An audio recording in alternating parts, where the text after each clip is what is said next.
Hello and welcome to Brilliance Today, where individuals let their brilliance shine through their stories, expertise and philosophy, because they're on a mission to make a difference and leave a legacy. Introducing Brenda Dempsey, publisher, speaker and TV presenter. Get ready to be inspired. Hello and welcome to another episode of Brilliance Today. And this series is all about voices of brilliance. It's about men and women who are making an impact in the world. They're creating a difference and their stories must be shared. They must be heard. And today we've got an amazing woman with us, amazing lady. I don't know, you can decide what you want to call her at the end. But I think she's brilliant.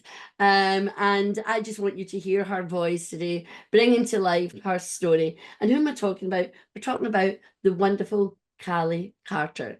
And as you know, I love to hear the voices of my guests. And so we're going to start straight away and ask Kallie to tell us a little bit about who she is, what she stands for, and why she does what she does. Well, thank you so much. Thank you so much for having me here.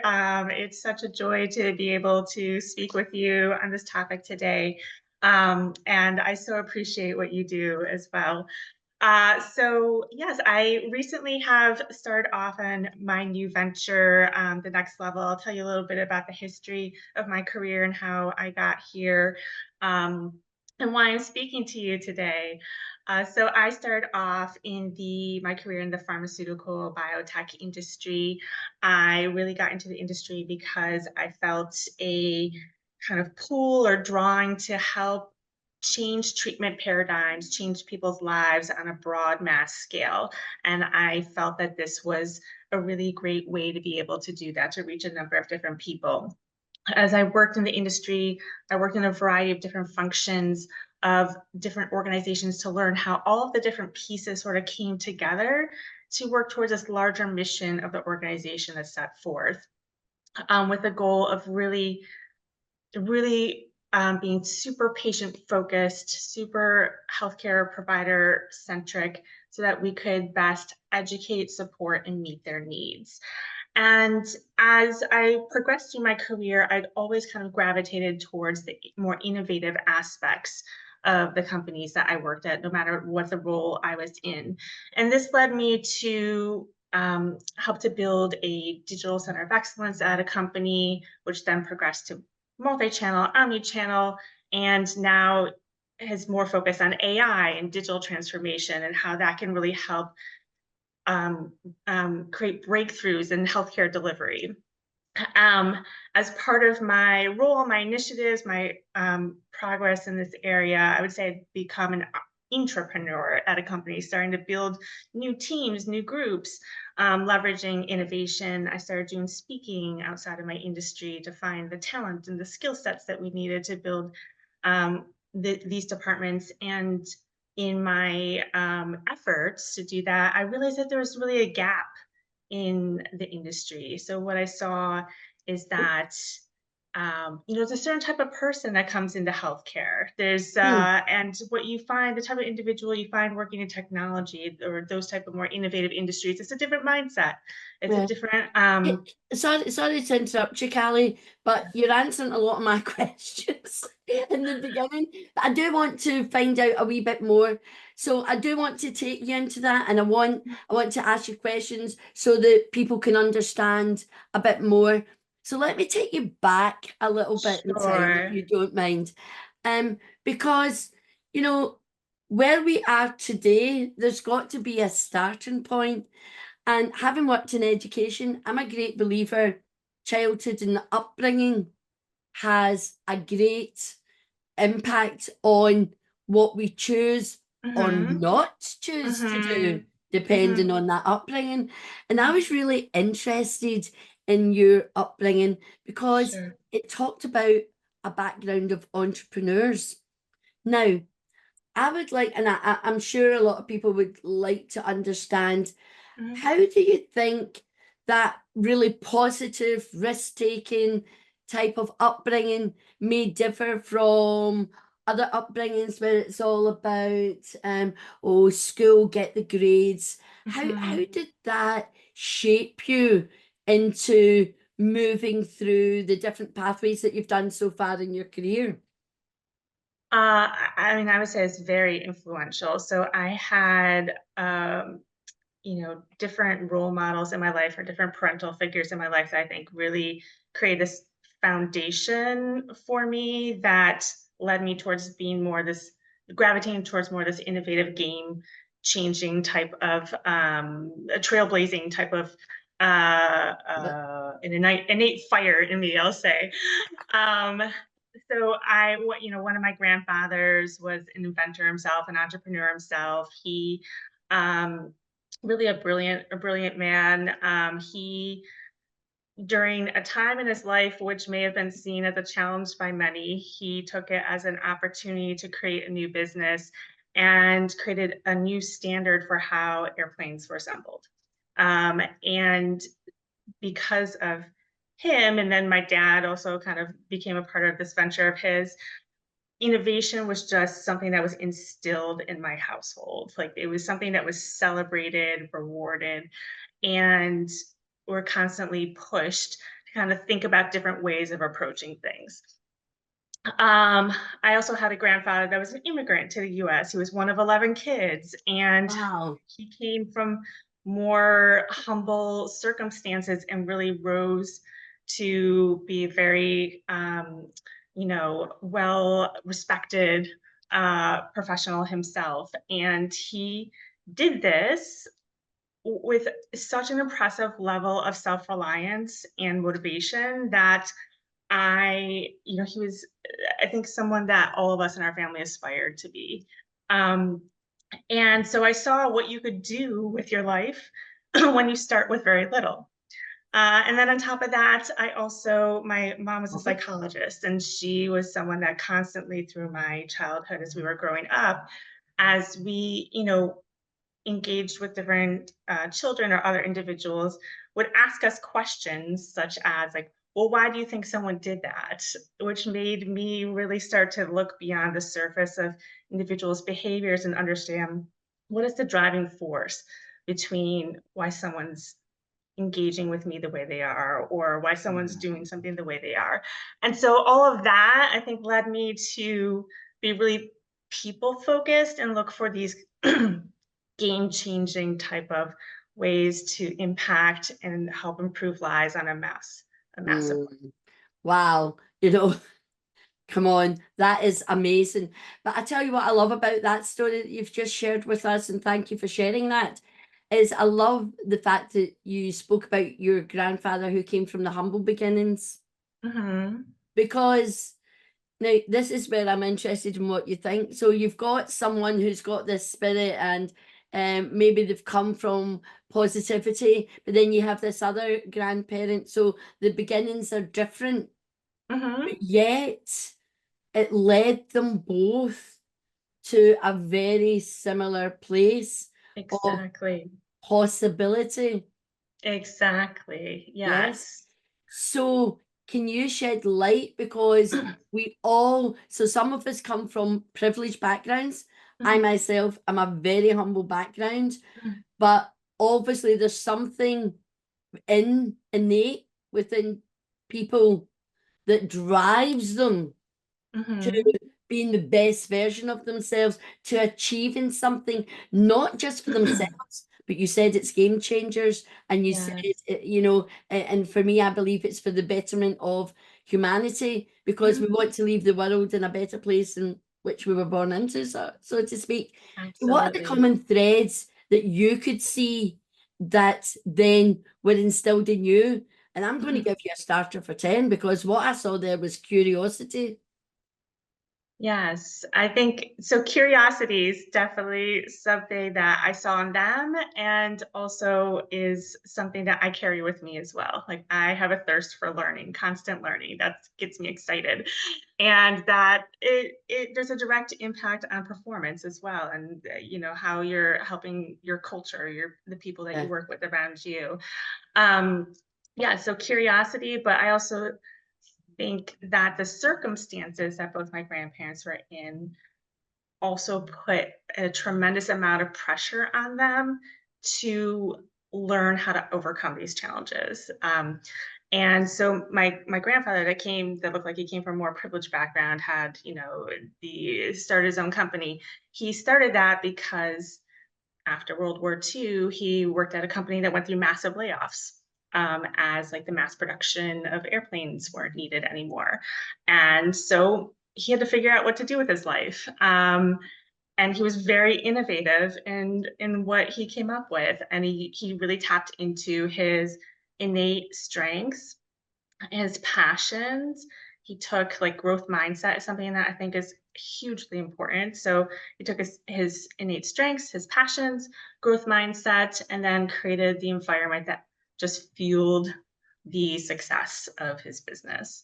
And then my other grandfather, again, his family came to this country because they believed in the American dream. So he had a vision of what he could accomplish with his life, and he figured out the path to get there. There was no clear path that was laid out for him. He took every opportunity that was presented to him that he could grab onto and use as a step up the ladder. He took it. He grabbed it and he took it. Again, that's an innate thing, and I can resonate with that grandfather, because I believe, opportunity is everything, and you have to make the best of opportunity and what's possible from the opportunity, and make a choice. You might get an opportunity, it might not be right for you. Then you get an opportunity, you think maybe you're fearful, and then you'll get another opportunity that'll go, right, I'm doing that.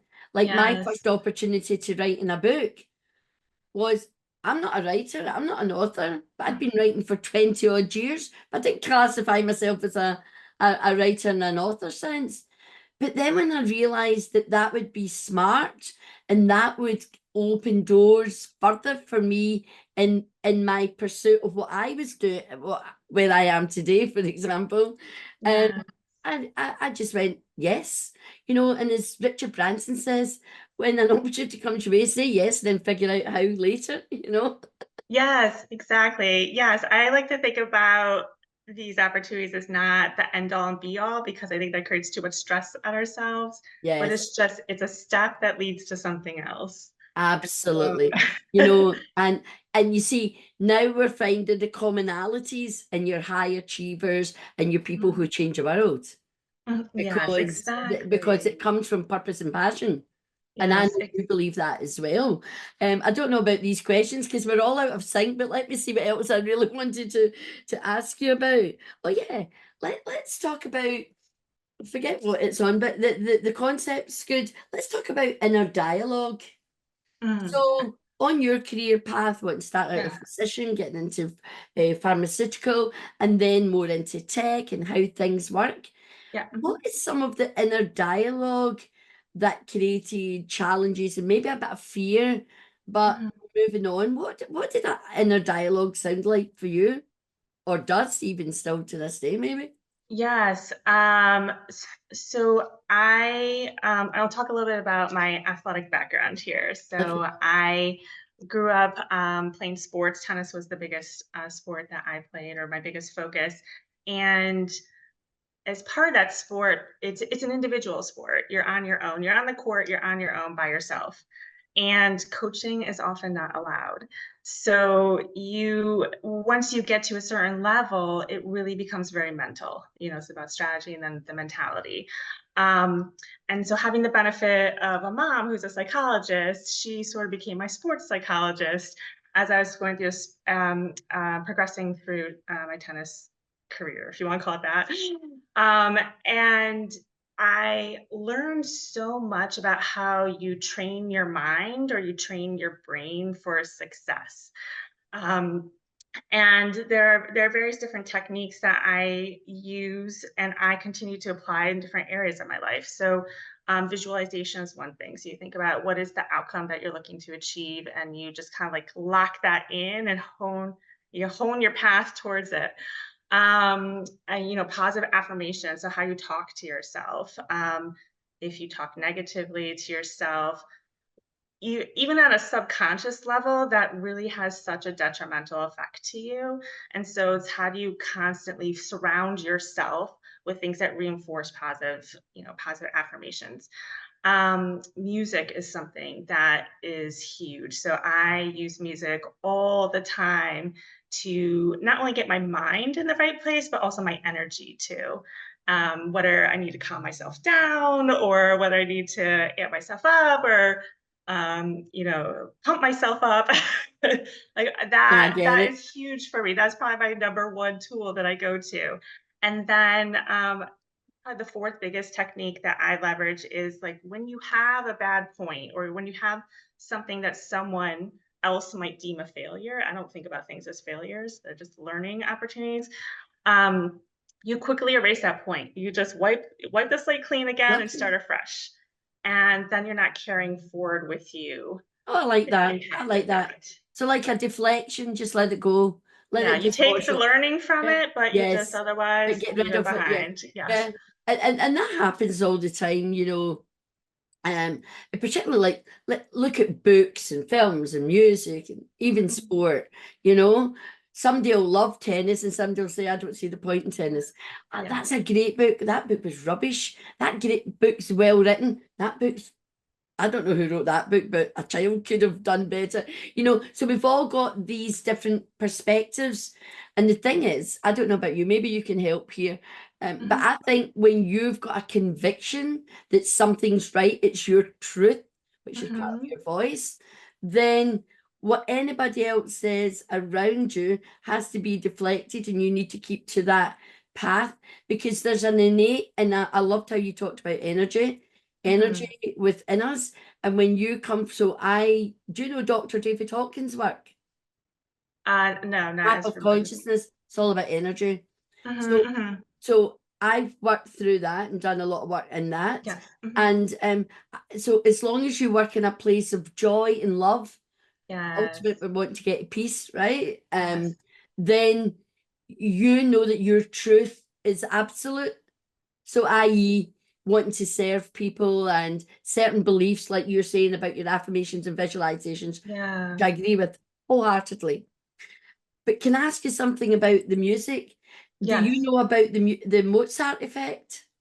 The Mozart effect? Ah, Well, I'm very familiar with Mozart. I don't know what the Mozart effect is. What is okay. that? So it's similar to like using music. So maybe if you need to be enlivened, you might use rock or some kind of Mhm. like. Yes. Yeah. But then if you're all like that, you get calm Zen music, and you maybe do a bit of meditation, and Yeah. and you use so. But the Mozart effect is using Mozart because Uh-huh. if you look at it scientifically and Mhm. mathematically, Mhm. there's relationships that influence the brain.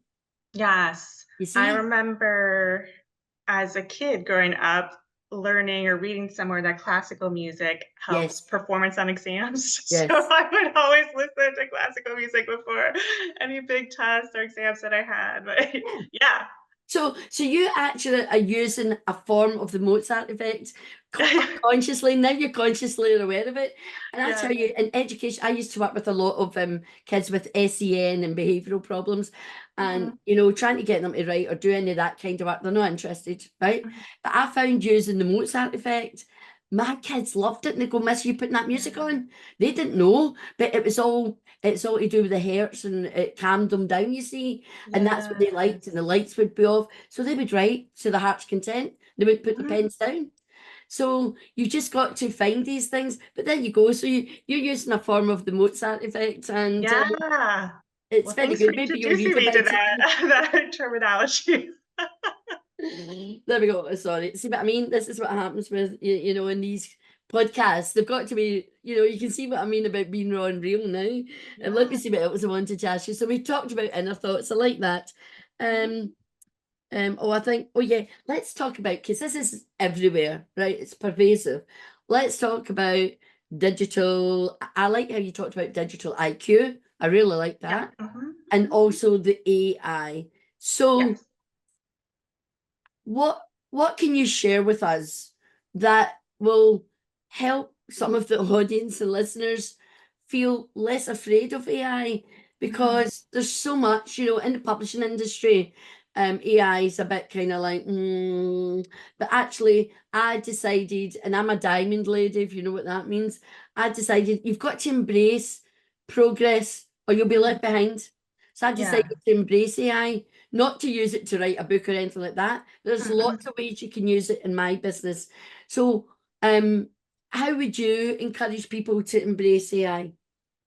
Yeah, absolutely. So, what I see in my industry, and which, you know, would be applied across the board, is that those that embrace and take the time to really learn about the trends and evolution in technology find themselves at competitive advantages.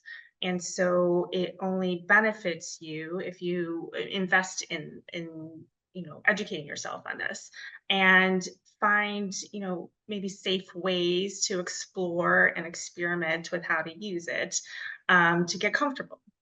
So it's really all about getting comfortable. And there's, you know, behavioral science, I'd say, is a great way to tap into. This connects well with the growth mindset. It's a great concept to tap into to help get comfort with change. And Fitbit is a great tool that harnesses behavioral science so well.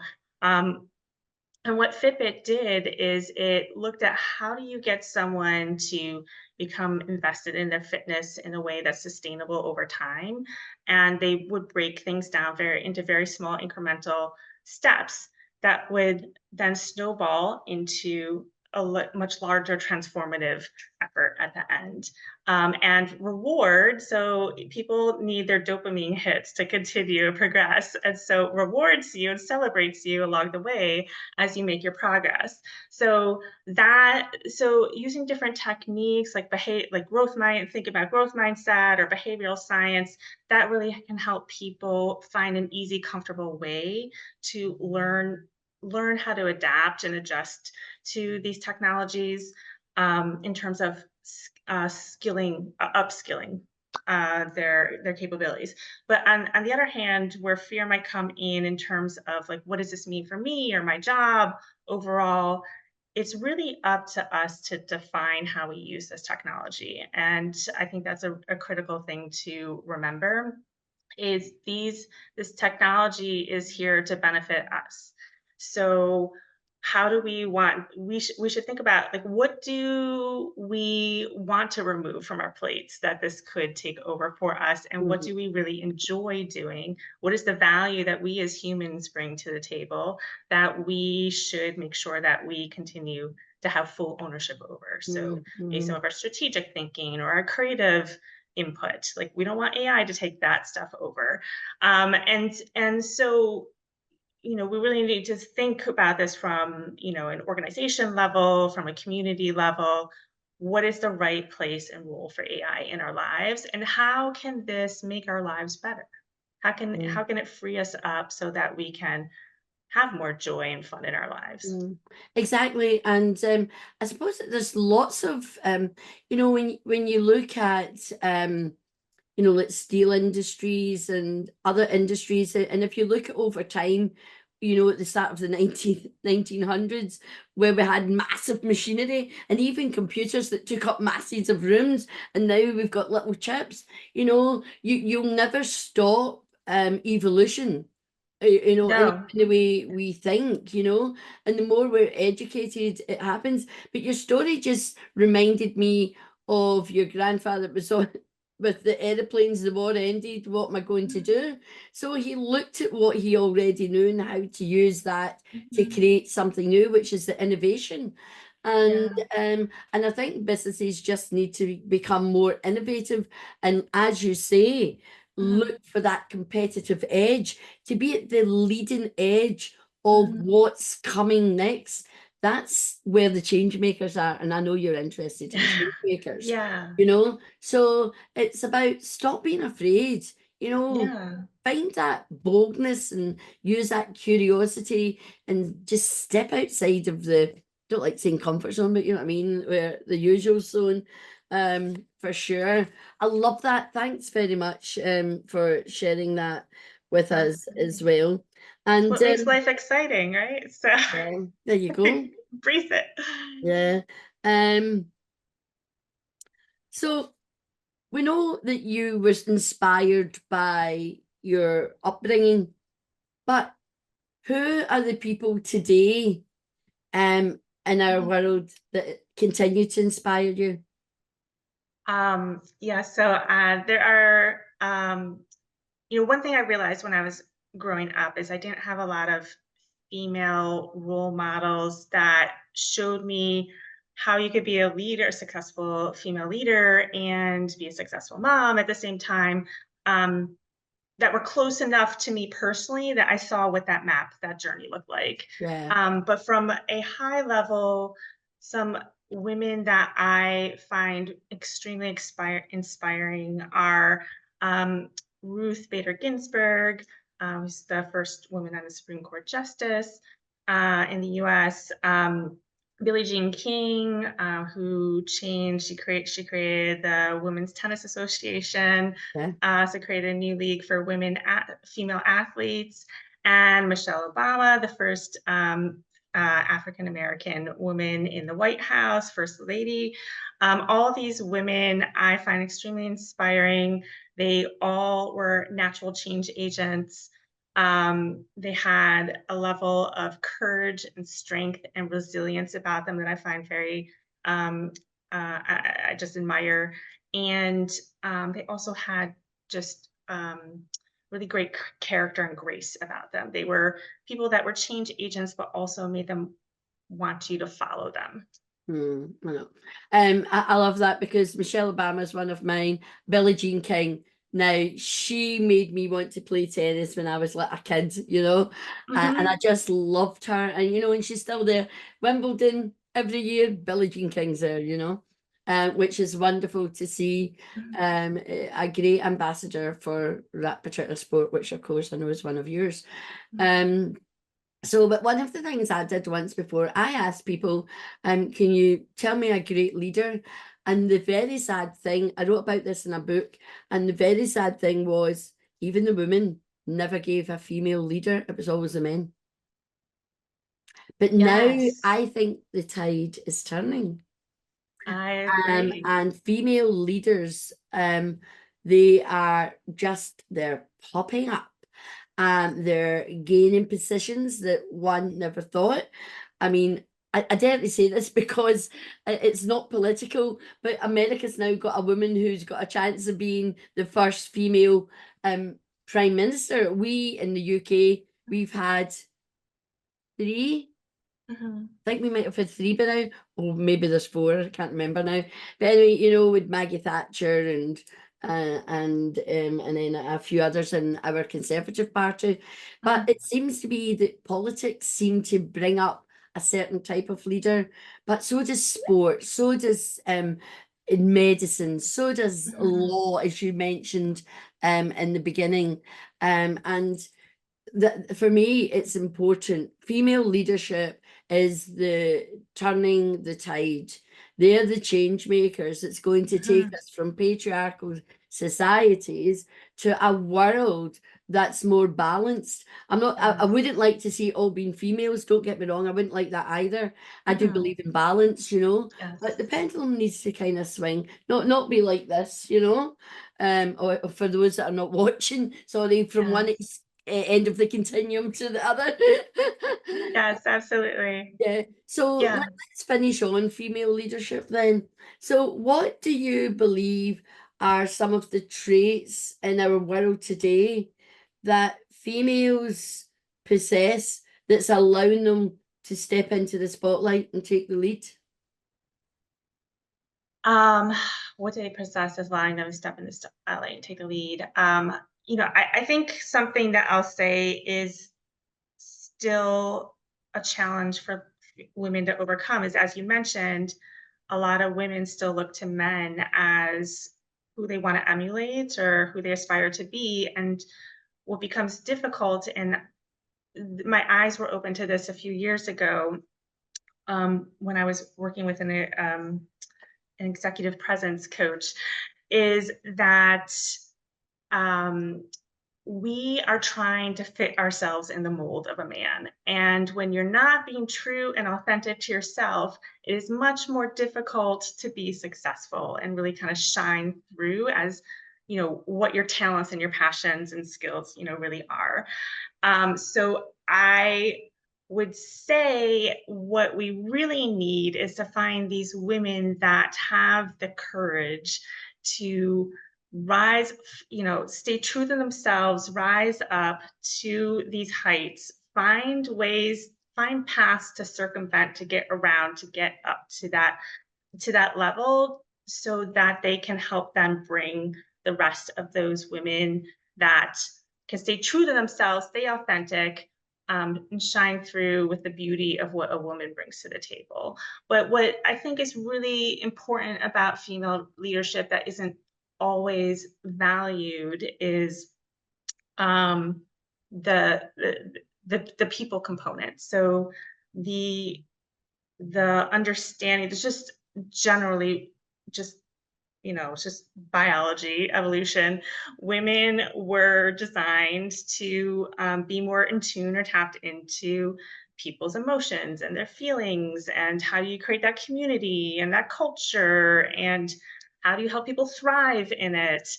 Men were designed to be more the hunters. And so those are the things that we need to see more of at higher levels in organizations, in governments, and all the different outlets that have this big substantial impact on our communities and societies. Yeah. So I think we need to have another podcast talking about this subject. Yeah. There's a lot more I'd like to ask you about it, but I think as I said to you, how long this podcast would run. The conversation's been so enlightening and actually sparking so much more I want to talk to you about. But we've kind of come to the end of our time for this session, but I'm sure we can have another discussion about it for sure. But thank you very much, Callie, for your time. Thank you for saying yes to letting your brilliance shine, and please keep doing it, because the world needs you. You're a game changer, and I know authenticity is important to you, and so is that curiosity and innovation. So keep doing what you're doing, because you're making an impact in our world. So there we have it. You've heard the great Kallie Carter. I hope you've enjoyed this conversation as much as I've enjoyed participating in it. And this is Brenda saying, until the next time, be brilliant and much love. Until next time, to the pip. That's it for this episode of Brilliance Today. Thank you so much for listening. Please don't forget to subscribe and leave a review. For more information or to contact Book Brilliance Publishing, visit bookbrilliancepublishing.com. And remember, do different. Be brilliant.